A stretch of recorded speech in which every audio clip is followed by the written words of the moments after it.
নমস্কার বন্ধুরা, মুনিয়ার রন্ধনশৈলী চ্যানেলে আপনাদের সবাইকে স্বাগত। আশা করি আপনারা সবাই খুব ভালো আছেন। বন্ধুরা, আজকে আমি আপনাদের জন্য ঠাকুমা দিদিমাদের আমলের অনেক পুরনো একটা হারিয়ে যাওয়া রান্না নিয়ে এসেছি। নাম লাউ পাতার পাতুরি। আর এই লাউ পাতার পাতুরি তৈরি করার জন্য আমাদের কোনো রকম মাছ বা পেঁয়াজ রসুনের প্রয়োজন হবে না। পুরোনো দিনের রান্নাগুলো সাধারণত আমরা এড়িয়ে যাই ঝামেলার জন্য বা করতে চাই না, কিন্তু এই লাউ পাতার পাতুরি বানানো অত্যন্ত সহজ আর খুব কম সময়ের মধ্যে তৈরি হয়ে যায়। যেহেতু এই পাতুরি তৈরি করতে পেঁয়াজ রসুন বা মাছ ব্যবহার করা হয় না, সেই জন্য যে কোনো নিরামিষ দিনে আপনারা অনায়াসে এই পাতুরি তৈরি করে নিতে পারেন। শুধু নিরামিষ দিনেই নয়, যে কোনো দিনে এই লাউ পাতার পাতুরি যদি ভাতের পাশে থাকে তাহলে কিন্তু গরম গরম এক থালা ভাত নিমেষের মধ্যে শেষ হয়ে যায়। আসুন বন্ধুরা, তাহলে জেনে নিই নিরামিষ এই লাউ পাতার পাতুরি কি করে তৈরি করতে হয়। লাউ পাতার পাতুরি তৈরি করার জন্য এখানে একটা মশলার পেস্ট আমি তৈরি করে নেব।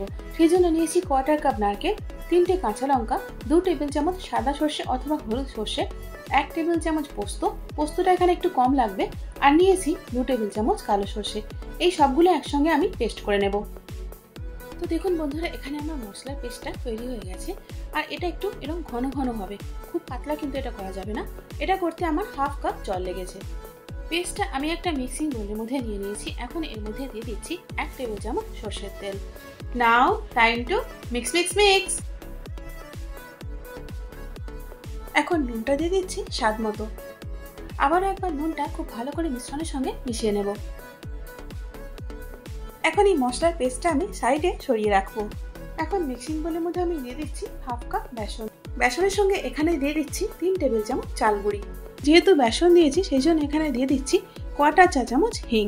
এর সাথে এখানে দিয়ে দিচ্ছি 1/2 চা চামচ কালো জিরে। কালো জিরেটা দেওয়ার আগে আমি একটুখানি হাতে রগড়ে নিয়েছিলাম। এখন এখানে আমি দিয়ে দিচ্ছি 1/2 চা চামচ হলুদ।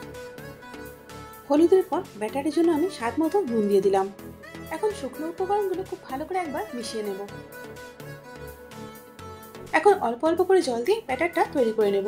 তবে সব জলটা এখানে একেবারেই দিয়ে দেওয়া যাবে না। যে কোনো ব্যাটার তৈরি করার সময় বন্ধুরা যদি এভাবে করা যায় তাহলে কিন্তু ব্যাটারের কনসিস্টেন্সিটা একদম ঠিকঠাক হয়। আপনারা এটা অবশ্যই একবার ট্রাই করে দেখবেন। এখানে আমার 1/2 কাপের থেকে একটুখানি বেশি জল লেগেছে, আর জলটা আমি 3 বারে দিলাম।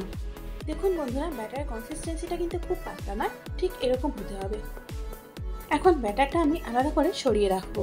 এখানে আমি একটা লাউ পাতা নিয়েছি, আর লাউ পাতাটা 3 বা 4 বার খুব ভালো করে ধুয়ে নিয়েছি, যাতে করে এর মধ্যে কোনো রকম ময়লা না থাকে। দেখুন বন্ধুরা, লাউ পাতার পিছন দিকে যে এই শিরা উপশিরাগুলো আছে এগুলো শক্ত হওয়ার জন্যই পাতাগুলো ভাঁজ করা যায় না। সেই জন্য এগুলোকে আমি হালকা করে একটুখানি থেঁতো করে নিচ্ছি।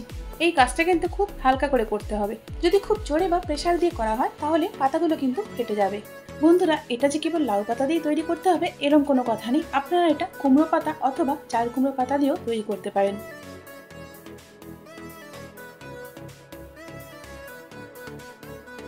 এবার পাতাটা আমি উল্টো করে দিলাম, আর দেখুন এটা খুব সহজেই কিন্তু ভাঁজ হয়ে যাচ্ছে। এখন এই পাতার মধ্যে আগের থেকে তৈরি করে নেওয়া মশলার মিশ্রণটা আমি লাগিয়ে দেব।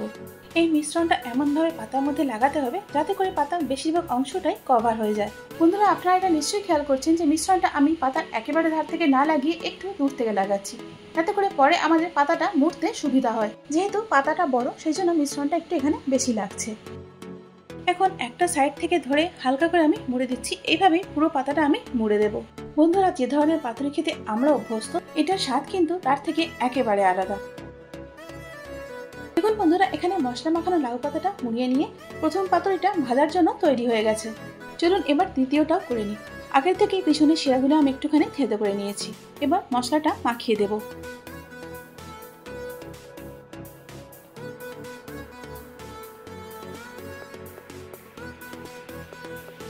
যদি পাতাটা ভাঁজ করার সময় কোনো কারণে একটুখানি খুলে যায় তাহলে সমস্যা হবে না, কারণ এটা ব্যাটার ডুবিয়ে তারপরে আমরা ভাজবো।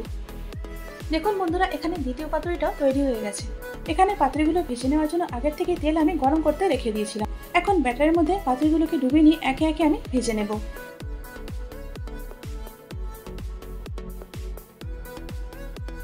এখন মিডিয়াম হিটে পাতুরিগুলো আমি এপিট ওপিট করে ভেজে নেব। মিডিয়াম হিটে প্রায় 2 থেকে 2.5 মিনিট মতো আমি 1 পিঠটা ভেজে নিয়েছি। এবার এগুলোকে আমি উল্টিয়ে দিচ্ছি। পাতুরিগুলো ভাজা হয়ে গেছে, এবার এগুলোকে আমি একে একে তুলে নিচ্ছি।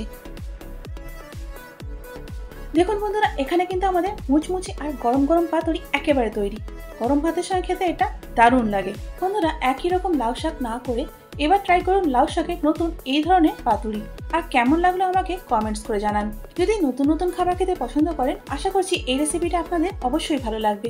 যদি ভালো লেগে থাকে তাহলে একটা লাইক করে দিন, আর তারই সাথে বন্ধু বান্ধব এবং পরিজনের মধ্যেও শেয়ার করে দিন।